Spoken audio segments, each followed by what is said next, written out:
From chart-topping soul anthems to Sunday morning sermons, Al Green's life is one of the most dramatic transformations in music history. Behind the velvet falsetto, the gold records, and the Rock and Roll Hall of Fame honors lies a man who chose faith over fame and silence over spotlight. In this video, we step inside Al Green's Memphis estate, not to count square footage or price tags, but to understand the quiet life of a legend. This is the story of gospel roots, private living, and a soul legacy that still echoes around the world. This is Al Green's story. Al Green is one of the most influential voices ever recorded, with hits like Let's Stay Together, Tired of Being Alone, Love and Happiness, and I'm Still in Love with You. He defined the sound of 1970s soul. His voice wasn't loud. It floated. It didn't demand attention. It pulled you in. But while the world saw stardom, Al Green was battling something deeper. Before the faith, before the pulpit, before the quiet life, there was a boy raised on gospel. Albert Leornes Green was born on April the 13th, 1946, in Forest City, Arkansas, one of 10 children in a deeply religious household. His father was strict, devout, and unyielding. Gospel music filled the home, but secular music was forbidden. By the time Al was a teenager, music became both an escape and a rebellion. After his parents divorced, he moved to Grand Rapids, Michigan, where he formed a group called Al Green and the Creations. Their 1968 hit Backup Train hinted at promise, but it wasn't until he relocated to Memphis, Tennessee, that destiny truly called. Memphis changed everything. There he met producer Willie Mitchell at High Records. Mitchell didn't try to overpower Al Green's voice. He framed it. Sparse arrangements, gentle horns, tight rhythm sections, space for emotion to breathe. The result was magic. Between 1971 and 1976, Al Green released one classic album after another.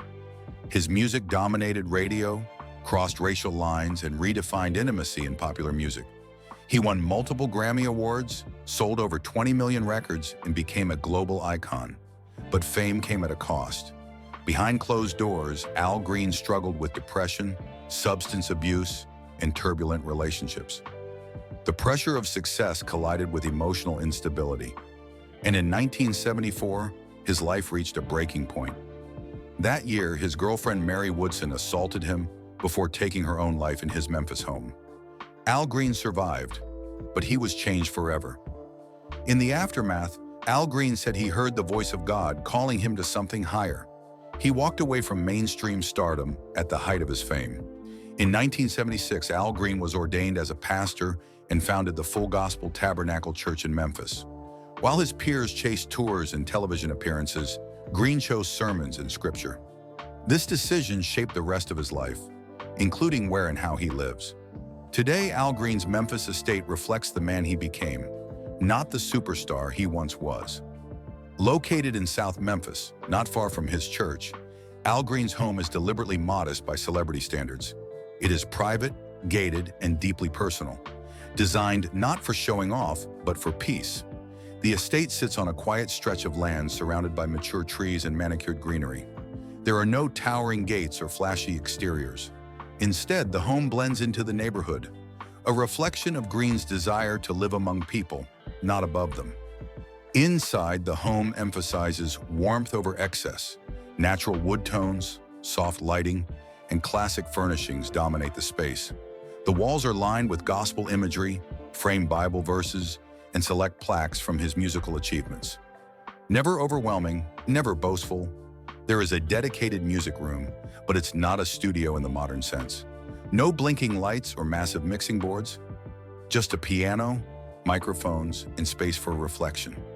This is where hymns are practiced, sermons prepared, and melodies quietly born. The kitchen and dining areas are family-oriented, built for fellowship rather than entertainment. Meals here are often shared with church members, visiting musicians, or longtime friends. Outside, the property opens into calm, well-kept grounds.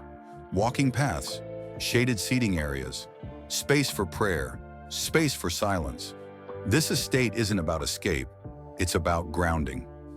Al Green's daily life remains structured around faith.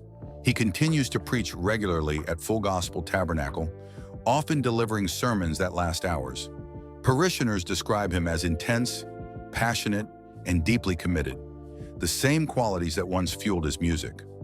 Though he eventually returned to secular music in the late 1980s and 1990s, it was on his terms. Albums like Your Heart's in Good Hands and collaborations with younger artists showed an elder statesman at peace with his past. His later recognition only confirmed his legacy. Al Green was inducted into the Rock and Roll Hall of Fame, received a Lifetime Achievement Grammy, and earned praise from artists across genres, from Prince and Questlove to Barack Obama. Yet despite the honors, Green remains elusive. He avoids social media, rarely gives interviews, declines most tours. When not preaching, he spends time at home reading scripture, listening to gospel, or tending to personal routines that have remained unchanged for decades.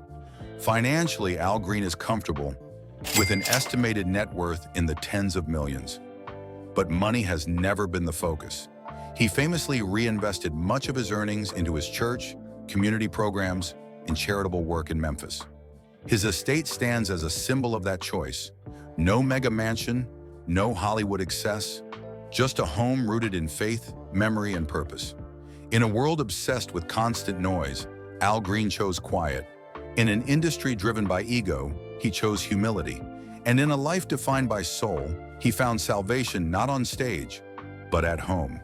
Inside Al Green's Memphis estate is not the story of luxury, it's the story of legacy. A man who sang love songs to the world and then answered a higher calling. Thank you for watching. If you enjoyed this long-form documentary, don't forget to like, share, and subscribe for more intimate stories behind legendary lives. We'll see you in the next video.